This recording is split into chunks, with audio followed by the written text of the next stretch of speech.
오늘 금요기도의 말씀은 느헤미야서 12장 27절서부터 47절까지의 말씀입니다. 우리 앞에서 느헤미야 12장 1절서부터 26절까지의 말씀에서 제사장들과 레위 사람들의 명단이 기록되어 있는 것을 오늘 새벽에 살펴보았습니다.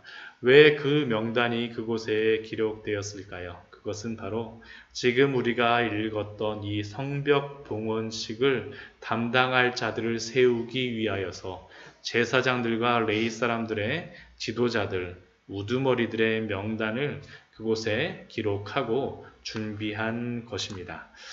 이 성벽 봉헌식을 그들이 얼마나 귀중히 여기고 얼마나 귀하게 여기고 얼마나 기다렸는지, 또한 그것을 얼마나 기뻐하였는지 오늘 말씀을 보면 그 기쁨과 그들의 그 기다림, 가슴 뛰는 그러한 것들을 우리는 볼 수 있습니다.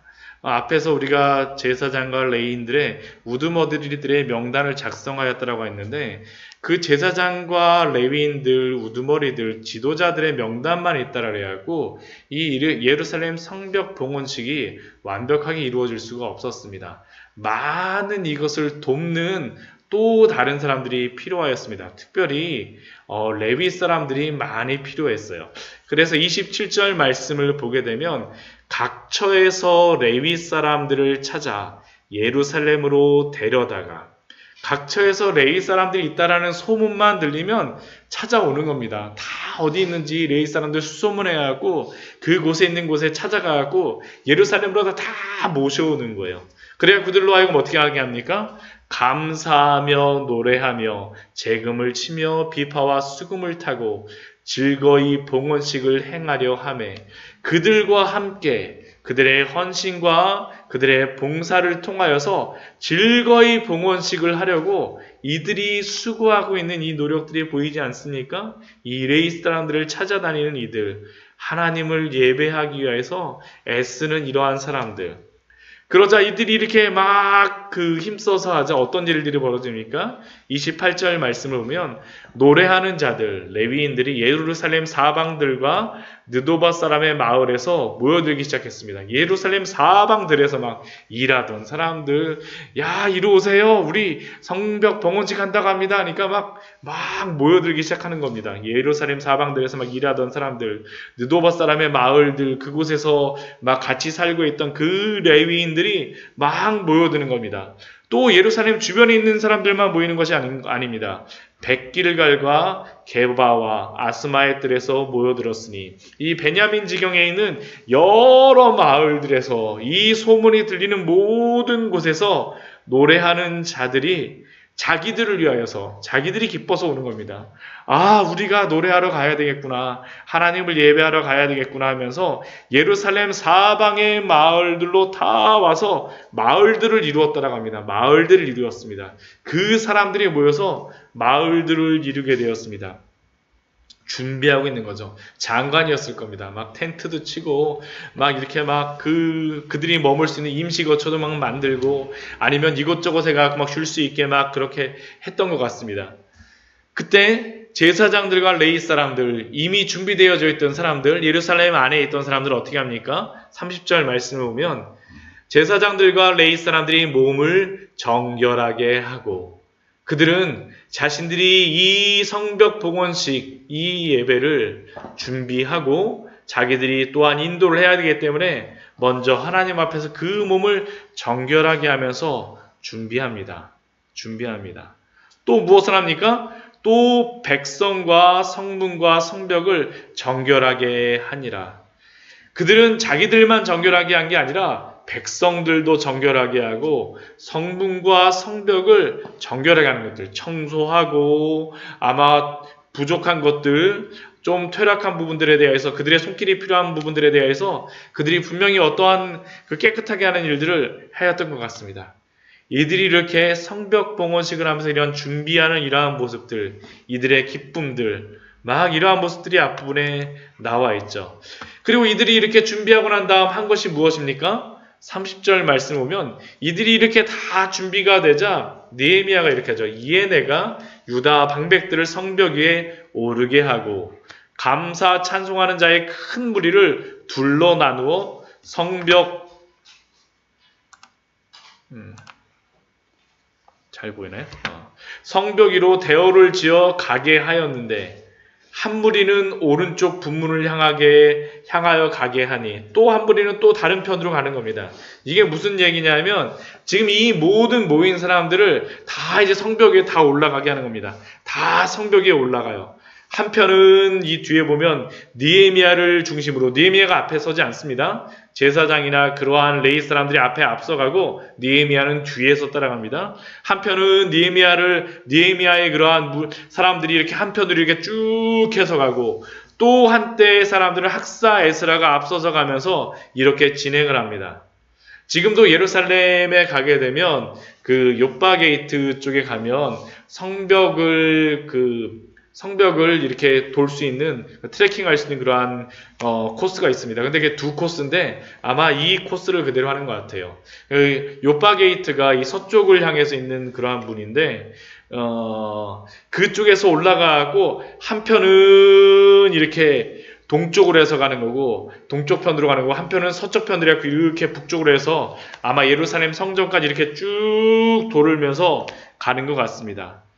근데 이렇게 돌면서 나아가는 그러한 모습들 어떻을 것 같습니까? 굉장히 장관이겠죠. 막 찬양을 하면서 막 기쁨에 들떠서 앞서거니 뒤서거니 하면서 막 따라가는 그러한 사람들의 모습들, 수많은 사람들의 환호와 레위 사람들의 그 악기 연주와 그것에 맞춘 그러한 노래들, 이스라엘 백성들의 그 성벽을 도는 행사는 놀라운 즐거움과 기쁨, 장관이 펼쳐졌을 것입니다. 또한 그들이 이렇게 함으로 또한 무엇을 나타냅니까? 느헤미야 4장 3절 말씀 한번 볼까요? 느헤미야 4장 3절 말씀 보면 이들이 성벽을 지을 때 그 주변의 대적이었던 도비야가 이렇게 이야기합니다. 그 성벽에 대해서 느헤미야 4장 3절 말씀입니다. 같이 한번 읽을게요. 시작. 암몬 사람 도비야는 곁에 있다가 이르되 그들이 건축하는 돌 성벽은 여우가 올라가도 곧 무너지리라 하더라. 이 암몬 사람 도비야는 그들이 건축하고 있었던 그 돌 성벽은 여우가 올라가도 무너지는 그 하찮은 성벽, 정말로 금방 무너질 것 같은 그러한 성벽이라고 그가 이야기하였는데, 그 성벽이 어떻습니까? 얼마나 든든하게 지어졌는지 그 모인 모든 사람들이 올라가고 때로 지어서 막 다녀도 튼튼하게 지어진 거죠.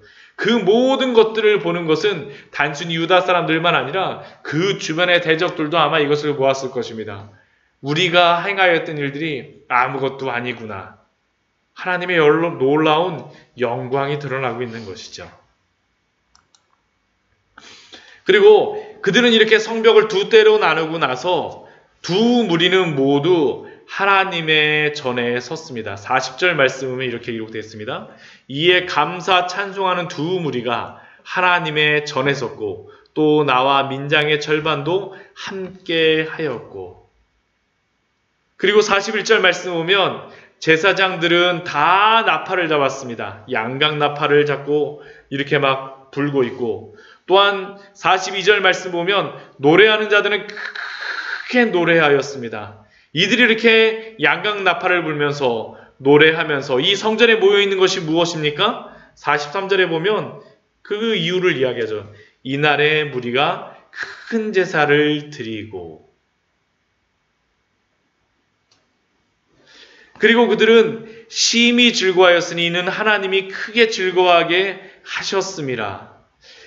그날 이들이 이곳에 모이는 이유는 무엇입니까? 하나님께 제사를 드리기 위해서 모인 것입니다. 그리고 그 하나님께 제사를 드리며 예배를 드리며 그들은 기뻐하며 즐거워하였습니다. 굉장한 큰 기쁨과 즐거움이 그들을 압도하였죠. 그런데 이렇게 그들이 크게 기뻐하고 즐거워할 수 있었던 그 이유가 무엇입니까? 43절 말씀에 보면 그 이유를 이렇게 이야기합니다. 심히 즐거워하였으니 이는 하나님이 크게 즐거워하게 하셨습니다. 이는 하나님이 크게 즐거워하게 하셨습니다. 그들이 그렇게 기뻐할 수 있었던 이유는 하나님이 그들로 크게 즐거워하게 하셨기 때문입니다. 그들은 그 기쁨이 하나님으로부터 온다라는 것을 알았습니다. 그들은 비록 성벽을 50일 만에 그렇게 빨리 완공했다 할지라도, 또 그렇게 빨리 만들었음에도 그들의 대적들, 도비아가 말했듯이 여우가 올라가도 무너질 정도로 허술하게 지은 것이 아니라 온 백성이 올라가서 구르고 뛸 수 있을 정도로 그렇게 튼튼하게 만들었다 할지라도 그 기쁨은 그들이 잘 만든 것에서 오는 것이 아니라, 그들의 수고와 노력으로부터 나온 것이 아니라 하나님께로부터 나왔음을 그들은 고백한 것입니다. 이것은 굉장히 중요합니다.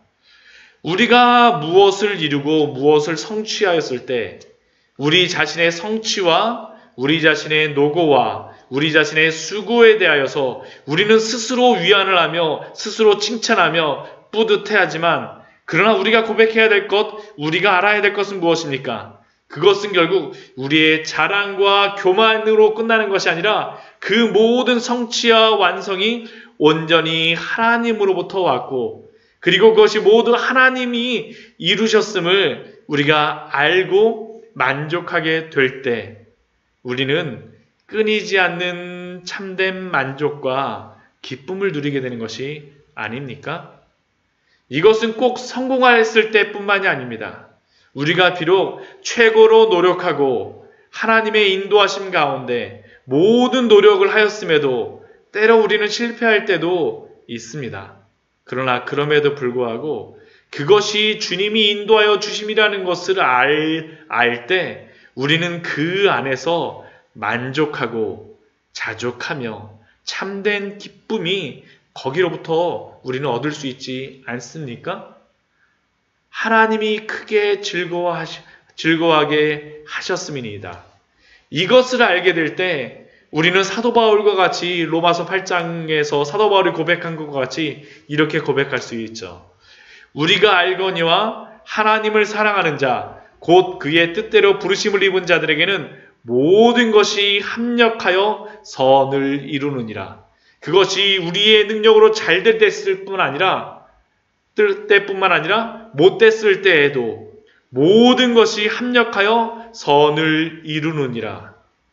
또한 로마서 8장 37절 말씀에서는 사도 바울은 이렇게 고백합니다.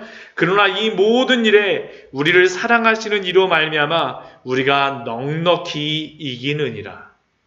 하나님이 하신 것 때문에 우리는 기뻐할 수 있고 넉넉히 누릴 수 있습니다. 로마서 11장 36절 말씀에서 사도 바울은 또한 이렇게 이야기합니다. 이는 만물이 주에게로 나오고 주로 말미암고 주에게로 돌아감이라. 그에게 영광이 세세에 있을지어다. 아멘. 이것이 바로 그들이 기뻐한 이유였습니다. 하나님 자체로 기뻐할 수 있는 것들, 하나님이 크게 즐거워하게 하셨습니다. 우리가 무엇을 이룬 것이 아니라 하나님이 계신 그 존재 자체로도 기뻐하는 것들, 이것이 바로 우리에게 끊임없는 기쁨과 끊임없는 만족을 주는 것이 아니겠습니까?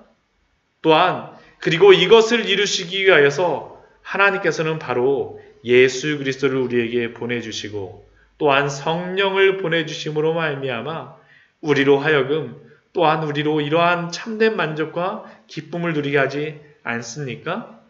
우리가 무엇을 알아야 되는지 하나님 안에 있을 때 즐거운 것입니다. 예수 그리스도로 인하여서 구원받았을 때 그것을 누리게 될 때가 참된 기쁨이 있는 것입니다. 성령이 우리의 삶을 인도하여 주실 때 이 삼위일체 하나님께서 우리의 삶을 온전히 인도하여 주시고 그분 안에만 온전히 영광이 있다는 것을 알 때에야 참된 만족이 있음을 우리는 알아야 됩니다. 이들의 만족이 바로 이것이었습니다. 또한 그러한 만족들을 누리고 하나님 안에서 그러한 참된 기쁨을 누릴 때 그들은 또한 즉각적인 순종을 그들은 행하였음을 우리는 발견할 수 있습니다. 하나님 안에서의 기쁨은 즉각적인 순종을 또한 우리에게 이끌어낼 수밖에 없습니다. 44절 말씀을 한번 보십시오. 그날에 바로 그날 성벽 봉헌식을 한 날 하나님께 예배드린 날, 하나님으로 인해 기뻐한 날, 그들이 무엇을 합니까? 사람을 세워 곡간을 맡기고 제사장들과 레위 사람들에게 돌릴 것, 곧 율법에 정한 대로 거제물과 처음 익은 것과 11조를 모든 성읍 밭에서 거두어 이 곡간에 쌓게 하였노니 이는 유다 사람이 섬기는 제사장들과 레위 사람들로 말미암아 즐거워하기 때문이라.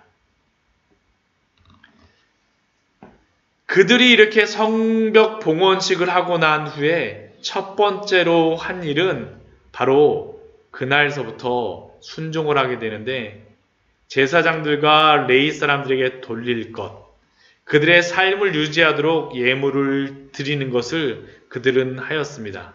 그래서 그들은 거제물, 또한 처음 익은 곡식들, 11조들을 거두어서 그 곳간에 쌓았습니다. 왜 그들이 이렇게 쌓았습니까?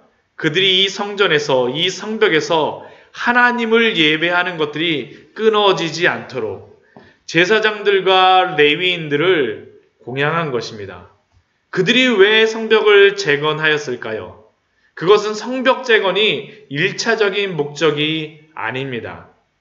성벽 재건을 위해서 예루살렘을 안전하게 지키는 것은 부차적인 목적입니다. 진짜 그들이 이 성벽을 재건한 이유는 바로 이 성전에서 하나님을 예배드리기 위하여서였습니다.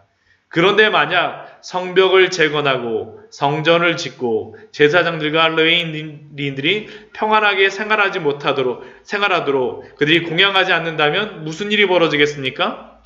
바로 하나님께 대한 예배가 끊어지는 일들이 발생할 수밖에 없습니다. 그래서 그들은 성벽 재건이 되자마자 처음으로 한 일은 바로 하나님께 대한 예물을 드림으로 말미암아 예배가 끊어지지 않도록 한 것입니다. 만약 이러한 일이 이루어지지 않는다면 어떤 일이 발생할까요? 오늘 저희가 보는 말씀은 아니지만 느헤미야 13장 말씀을 보면 참 재미있는 말씀이 나오고 있습니다. 느헤미야서 13장 10절 말씀, 11절 말씀입니다. 10절, 11절 말씀을 제가 느헤미야서 13장 10절, 11절 말씀입니다. 제가 한번 보겠습니다. 내가 또 알아본즉 레위 사람들이 받을 몫을 주지 아니하였으므로 그 직무를 행하는 레위 사람들과 노래하는 자들이 각각 자기 밭으로 도방하였기로. 어떤 일이 발생합니까? 그들이 먹고 살기 위하여서 자기 밭으로 도망하게 되었습니다. 결국 이러한 일을 통해서 어떻게 되어졌습니까? 11절 말씀에 보면 그가 이렇게 고백하죠. 내가 모든 민장들을 꾸짖어 이르기를 하나님의 전이 어찌하여 버림바 되었느냐. 하나님의 전이 버림바 되어진 것처럼 됐다라는 거죠. 이 말씀은 느헤미야가 지금 13장의 말씀은 느헤미야가 성벽 재건을 마치고 다시 바사의 그 아닥사스다 왕에게로 돌아간 후에 벌어진 일입니다. 이들이 이 성전에 예물을 드리지 않을 때 그들이 바치지 않게 되자 레위 사람들이 다 자신의 업무를 버려두고 다 도망가였습니다. 결국 이렇게 됨으로 말미암아가 예배가 무너지게 된 이유가 됩니다. 그리고 이렇게 예배가 무너지게 되니까 어떠한 일이 벌어집니까? 13장 말씀을 보면 그들 안에 범죄 함들이 생기게 되어집니다. 결국 헌물을 바침으로 말미암아 제사장과 레위인을 섬기는 것이 단순히 그냥 레위인을 섬기는 것이 아니라 이스라엘의 예배를 세우는 것이고 또한 하나님을 예배하는 것임을 우리에게 알려주고 있는 겁니다. 그리고 이것은 현대교회에도 동일한 원리가 적용이 됩니다. 현대교회에 오면서 목회자들의 이중직 문제가 이슈가 되고 있습니다. 목회자들이 또 다른 직업을 갖고 교회를 섬겨야 되느냐 말아야 되느냐. 물론 이것은 간단한 문제는 아닙니다. 여러 가지 일들도 있고 실제로 다 여러 가지 저희가 뭐라고 이야기할 수는 판단할 수는 있는 문제는 있지 않지만 그러나 목사가 다른 직업을 가지고 교회를 섬기게 된다면 어떻게 되겠습니까? 예배는 분명히 무너질 수밖에 없습니다. 굉장히 중요한 문제입니다. 우리가 단순히 목사가 직업을 가지고 그렇게 텐트 메이커로 사느냐 안 사느냐 사실 그게 아니라 하나님의 예배가 제대로 섬겨지느냐 안 되느냐라는 것은 우리가 정말 심각하게 한번 고민해 봐야 되는 것입니다. 그렇다면 이러한 것들이 제대로 이루어지기 위해서는 무엇이 있어야 되겠습니까? 그거는 자원하는 마음이죠. 우리 12장 44절 말씀도 보면 이렇게 기록되어 있습니다. 이는 유다 사람이 섬기는 제사장들과 레위 사람들로 말미암아 즐거워하기 때문이라.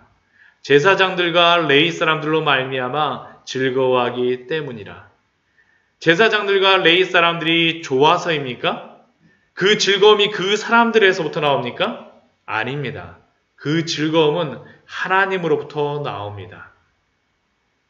아까도 우리가 읽었었지만 12장 43절을 말씀에서 무엇이라고 얘기합니까? 이날에 무리가 큰 제사를 드리고 심히 즐거워하였으니 이는 하나님이 크게 즐거워하게 하셨습니다. 결국 즐거움은 하나님으로부터 나오고 이 하나님으로부터 나오는 이 예배를 잘 준비하기 위하여서 그 잘 준비함으로 말미암아 제사장들과 레위 사람들로 인하여서 이들은 즐거워하게 되어진 것이죠. 결국 두 가지가 같이 있어야 됩니다. 목회자들은 말씀을 잘 준비하고 예배를 잘 준비함으로 말미암아 성도들로 하여금 그 마음이 부드러워질 수 있도록 말씀을 준비하는 것이고 또한 성도들은 그 예배를 사모함으로 말미암아 하나님 안에서 즐거워하는 것들 이것이 있을 때 어떻게 되겠습니까? 선순환이 이루어지는 거죠. 예배의 선순환이 이루어지는 겁니다. 예배가 즐거워지고 하나님께 예배하게 되고 서로가 서로를 섬기는 그러한 일들이 있을 수밖에 없다라는 겁니다. 그리고 47절 말씀에 보면 이렇게 그러한 선순환을 이렇게 기록하고 있습니다. 스룹바벨 때와 느헤미야 때에는 온 이스라엘이 노래하는 자들과 문지기들에게 날마다 쓸 몫을 주되 그들이 성별한 것을 레위 사람들에게 주고 레위 사람들은 그것을 또 성별하여 아론 자손에게 주었느니라. 이 말씀이 무엇입니까? 온 이스라엘이 노래하는 자들과 문지기들에게 날마다 쓸 몫을 주면 그 쓸 몫에 대하여서 일정한 11조를 떼갖고 그들은 또 그것을 누구에게 주는 겁니까? 성별한 것을 레위 사람들에게 줍니다. 또 그 레위 사람들이 그것을 받게 되면 어떻게 됩니까? 그것을 가지고 와서 또 성별한 아론 자손들, 대제사장에게 줌으로 말미암아 예배가 이렇게 세워지고 가고 이렇게 선순환이 이루어지는 것을 우리에게 보여주고 있습니다. 즉 아름다운 신앙의 섬김과 헌신이 그들 안에서 있었다라는 거죠. 교회 시험이 들 때 사단이 가장 쉽게 교회를 무너뜨리는 그런 방법이 무엇일까요? 그것은 바로 성도들 간에 원망과 불평이 생기게 함으로 말미암아 교회 안에 서로 미워하고 시기하게 함으로 말미암아 이런 아름다운 복음으로 인한 연합과 하나됨을 무너뜨립니다. 즉 성도는 집사를 불평하고 집사는 권사를 불평하고 권사는 장도를 불평하고 장도와 권사는 목사를 원망하고 불평하게 함으로 말미암아 사탄은 정말 손쉽게 교회를 무너뜨리죠. 그러나 하나님이 원하시는 연합은 무엇입니까? 바로 이와 같이 온 이스라엘이 노래하는 자들과 문지기들을 섬기고 노래하는 자들과 문지기들은 자기들이 받은 것을 레위 사람들을 섬기고 레위 사람들은 자신들이 받은 것을 대제사장을 섬김으로 말미암아 교회가 세워지고 연합하고 하나로 이루어지는 것을 우리는 발견할 수가 있습니다. 말씀을 정리하도록 하겠습니다. 이스라엘 백성들은 기쁨으로 성벽봉헌을 합니다. 그리고 이 성벽봉헌의 기쁨의 출처는 바로 하나님입니다. 우리들도 세상에 다른 어떠한 성취가 아니라 하나님 그분만으로 그 예수 그리스도의 십자가 안에서 만족하고 기뻐하시는 성숙한 믿음을 이루어 가시는 우리 성도님들 되시기를 축원드립니다. 또한 둘째로 그들은 성벽봉헌 이후에 바로 자신들의 필요한 헌신을 하였습니다. 하나님을 깊이 만난 사람은 반드시 아름다운 순종이 나옴을 우리는 발견할 수 있습니다. 그리고 이 자원하는 헌신의 순종을 통하여서 레위인과 제사장들을 섬김으로 말미암아 하나님의 교회가 또한 하나님의 예배가 더욱더 기쁨이 이루어지고 하나가 되어지고 연합되어지는 그러한 것들을 우리는 발견할 수 있었습니다. 오늘 말씀과 같이 정말로 우리 광야의 샘 교회도 하나님만으로 즐거워하고 또한 하나님 안에서 정말로 필요한 하나님을 바람으로 말미암아 필요한 헌신들을 하고 하나가 되어지는 그러한 아름다운 교회를 이뤄가기를 정말로 소원하며 같이 기도하기를 원합니다. 같이 우리 기도하도록 하겠습니다.